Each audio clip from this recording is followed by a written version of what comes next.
Hello, everyone. Welcome back to another episode here on Warriors Amongst Men, Spirit Amongst Flesh, Needs Over Wants, Thriving Over Surviving. As always, my name is Sam, and I'm here to help you liberate from your flesh, define your purpose, and live the life that you came here to live as a spiritual being having a human experience.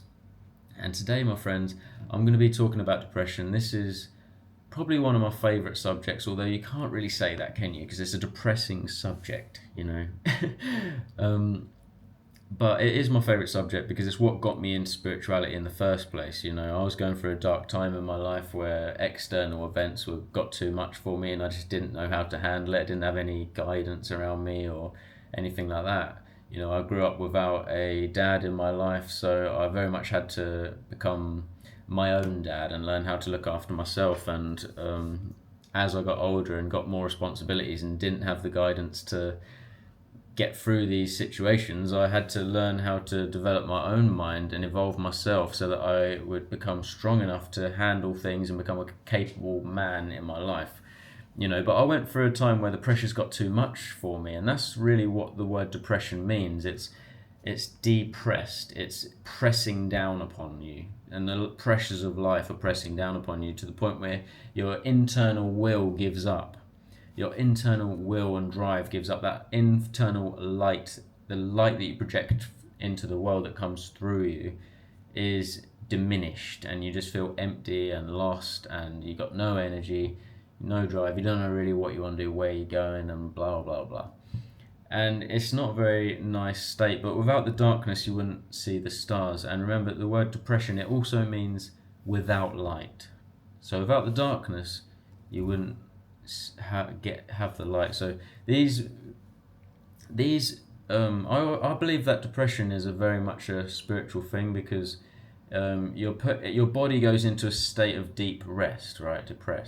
Deep rest, where your body is just tired. And so now you're just laying there, your spiritual body, like, if you can stop just staring at your phone and you can stop distracting yourself, you could meditate and learn meditation and go inwards.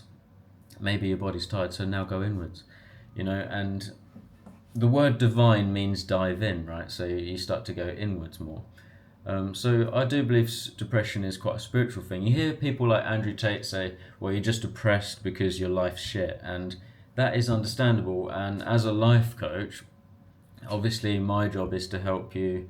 I'll work with you and help you, you know, examine the things that are causing you depression. And it's usually addictions of some sort, whether it's watching too much adult content or some sort of drugs or alcohol or something that's self-sabotaging your flesh. That's why I say spirit amongst flesh, because you have to walk in the spirit to overcome the flesh, because it's the flesh that has all these addictions. It's dopamine addiction and stuff like that. These are the things that are causing us depression. So it's things we can do to sort out the body. This is what I would do if someone as a life coach. I would obviously, you got to look into your diet. We're going to start getting more fruits and vegetables in your diet and get more hydrated, and you can start taking lemon balm, and there's things you can do to restore the body, obviously getting exercise and all that sort of stuff. But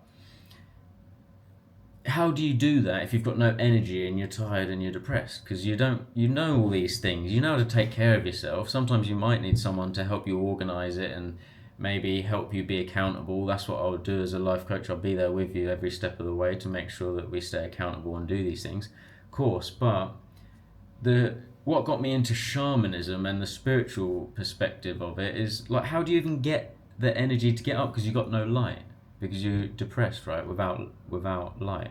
So how do you get up and get going? Well, it's interesting, really. It's an interesting dynamic, because, for example, like, if you're depressed, you're laying there because you've got no money, but then I phone you and say, Sam, I'm going to give you £20,000, whatever, even 1,000 or whatever it is that you need at that moment, then all of a sudden you've got so much energy. Or if you're laying there depressed because you're lonely and a girl messages you and says, I'm coming to be with you, I love you, I want to be with you.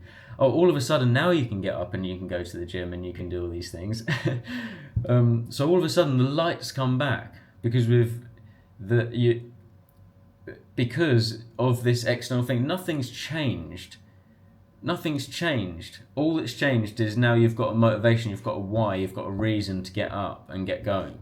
So my job as a shaman is to help you identify what is the cause that's causing you to be in this deep state of depression. Because I've been in states where I've had a lot of pressure on me, and I was basically homeless, living in my car with no job, minus 500 quid, with a over 200 quid finance to pay every month, no job, no family, living miles away from everyone, living in my car. And and it was almost winter, and I had gone through loads of things, got some money, restored relationships with my family, done all these things, and I had a lot of pressure, but I still got through it. So it's not always the pressure of life it's not always that can defeat us. It's sometimes, if we've got enough light and we are restored, like spiritually, and we're spiritually strong, then we can get through any battle that we need to go through. So we need to understand what's causing it, and then we need to come to the root of that problem. Like, for example, I've been very depressed in the last couple of years as well at certain times, because I went through a hard breakup about 2 or 3 years ago, and that's been very difficult for me. At times I've been very much like depressed, where I've just like, I can't even be bothered to get up and do anything, and it's okay. Who says we're gonna have to be living 100 mile an hour? That's just fear. You've got to always try and hustle and get ahead of everyone else. It's just ego. When you're depressed or you're ill, or mentally ill or something like that, all these things come to the surface, and you start to, none of that shit matters. The ego, or what car you drive and all that. You don't care anymore when you're in that sort of depressed state. You just don't care anymore. And care is one of the missing laws in the law of attraction, in the human psychology and natural law. The key to all of it, for example, one of the natural laws is the law of mentalism, right? You have to think about something before you go and do it, right? That's a law. You have to, then you've got the law of cause and effect, right? Every effect has a cause. And there's multiple other ones. I'm not going to go through it all, but one of them that not many people really pay attention to is the law of care. And you don't manifest what you want. You manifest what you care about, what you care enough about. So as a shaman, I'm trying to identify your core needs, your core self, your core desires. Like, what is it? Who's the true you? We're trying to reveal layers of the onion to get to your core self. That's what a center point coach is, because at the core of all of us is a very powerful light, but through society, through society's expectations, we might suppress the light, or through people judging us and stuff, we suppress the light, and we don't want to. It's hard for me to make videos on shamanism, because I know a lot of people don't understand what it is. A lot of people think it's just my ego. It's a lot of people, blah blah. It makes me feel like maybe I sound like a bit of a fraud or something, because aren't shamans shouldn't I be in some tribe in that Amazon jungle somewhere?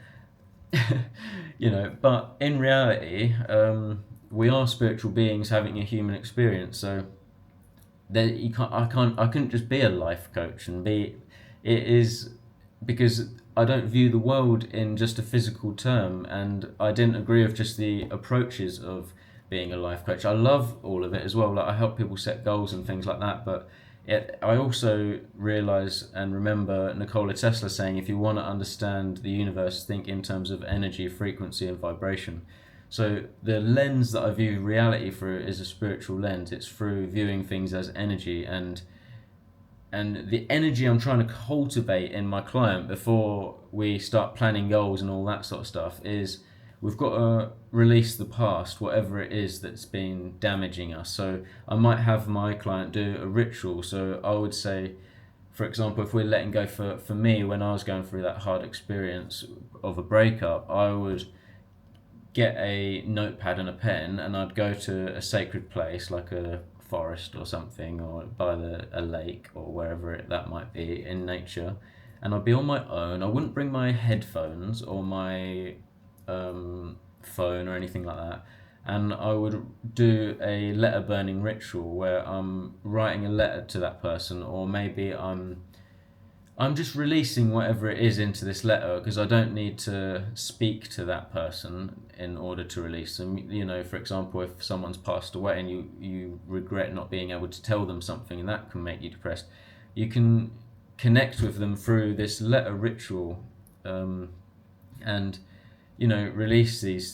release certain things, and you're just going to write the letter. No one has to see it, and then you're just burning it, but you're connecting. Because through, like, think about it, if you're speaking something out into the universe, you're getting it from inside you out of you. So you've got this, remember, the emotions that we feel are thoughts traveling through the body. Remember that in order for us as spiritual beings to experience reality in this sensitive body, biological computer, this sensitive suit that we have a nervous system that is flowing through our body. And at the core of that is where you're the seat of the soul, right? At the pineal gland, they say, right? That's where the seat of the soul is. And from there, you've got all of the nerves that go throughout your entire body, and that's what's giving you this experience. So I also have people try to heal the nervous system. You can listen to restorative music, which is tuned to a certain frequency to restore the nervous system. I feel like I sounded nervous saying that, but yeah, it's important to realize that there is a physical attribute to this experience as well. It's a threefold healing process. You've got to do the physical work to heal the physical body, and then we're going to be, you want to work on the mindset shifts, and we're cultivating this inner light by dealing with what's happened in our past and becoming present with it, allowing ourselves to let go, or whatever the appropriate action is in the meantime. And now we're starting to align ourselves spiritually, mentally, and physically. But it is interesting to me that you can be really depressed, but then you get that good news, and then all of a sudden, oh, we're okay now.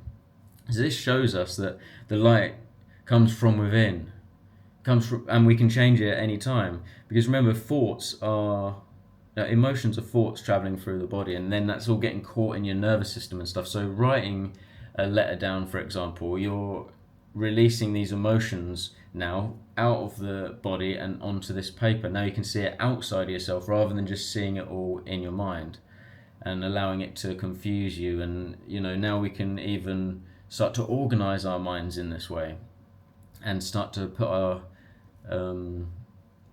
ourselves in a formation, right? And information. So now you've got this information outside of yourself, and it's now physical information. Information means, it's something inside you is information, right? If you go to, for example, at school you wear a uniform. The word uni means one, and form, right? So you're in one form, right? Formation.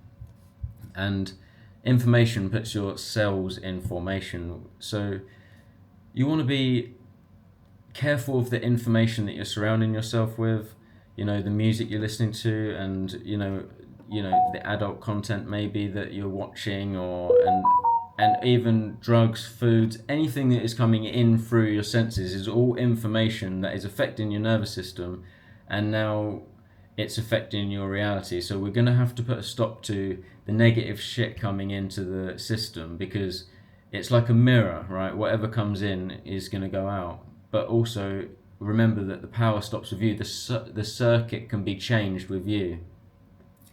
The circuit can be changed, this circle that's going around, like whatever you're constantly thinking about and worried about, whatever's in your nervous system is now affecting your actions, and it's then affecting your results. So we've got to go right down to the nervous system and heal these. And obviously every time, for example, you watch adult content, you're sort of guilty or embarrassed about it, or and it's shocking your nervous system every single time, and you're just going in a downward spiral. It's making it worse. So we're identifying the problems that are causing the depression, and then we're taking accurate steps to get out of it. But I hope I've given you some vital insights today as to how to overcome your depression. You got to start with the detection. You got to detect where the threat is coming from. Why are we in this situation? What happened? Right? And then we have to come to peace with it. Realize, we can't keep playing the certain stories in our head, because it's just affecting our life and those around us. It's time to take responsibility, understand why you're doing it. What do you care about in life? And we're going to start to align ourselves spiritually, mentally, and physically. And I want to just remind you that although sometimes our goals or our success or our healing or whatever it is that we're going for can seem so far away, I also want to remind you the power of God, if you will, or miracles, or being alive. You are a magical being. You're alive, for God's sake. You're alive. You don't even know what that means. And it's a very precious thing. You don't, like, we always think it's going to take so long, but what I'm saying is miracles can happen. You are a miracle. You're alive. But I've been so surprised at, like, for example, once I had hardly any money. I had like £11. I was in Thailand, and I didn't even have a flight to get back. I was supposed to be getting paid like 1,500 quid the next day, but for some reason it didn't go through, and I was just so devastated. I didn't know what I was going to do, how was I going to get home and everything. And I wrote down what I needed and everything, and I was surprised of how quickly I made all the money I would need in order for me to stay and look after myself. It took about 3 days, and it was an absolute miracle. But in order to create miracles, we have to really follow our heart. We have to let go of our sort of ego and let go of control. Why do you think you always need to control everything? You don't control your breath right now. For example, like, you're breathing, you're not really aware of it, and you're not controlling the stars going round or whatever it is. But at the same time, and it's still happening. It's a subconscious thing. Look at, for example, your lungs. Your lungs, half of your lungs are sitting on the tree outside, and half of them are in here. So we have an intricate connection between us and our environment. We need to learn more about how that works and come in tune with it. That is the healing work of a shaman. That is what we're supposed to be helping each other with, is coming into alignment with just who we are as natural beings, understanding who we are and the miracle that we are. We have the ability to create miracles, transform things in life, and whatever it is that you're destined to do and whatever it is you want to achieve in life, don't ever think that it's too big of a dream, because that's what stops people from going in the first place. And if I can tell you anything about manifesting and manifesting your dreams, or whatever it is you need to manifest right now, it's that all you need to do is keep throwing mud against the wall, and eventually something will stick. You know what I mean? Like, don't give up, just keep pushing forward, and there is always light at the end of the tunnel. But sometimes, in that dark period when you're just not quite sure, that's when we have to let our egos go down and, ask for help if we need it, and be vulnerable with yourself. Admit to myself, I'm not really in very good of a place right now, but I'm working on overcoming this, being present with where you are and knowing that where you are is not who you are, and just know that anything's possible, because it absolutely is. But I hope you enjoyed this video. I hope you got something out of it. Let me know what you're going through. If you want to work with me one-to-one, then the link to my services are in the description box below. I'm looking forward to working with you. I hope to be of service to you. Thank you for being here. Like, subscribe, comment below, and I'll see you guys in the next one. Peace.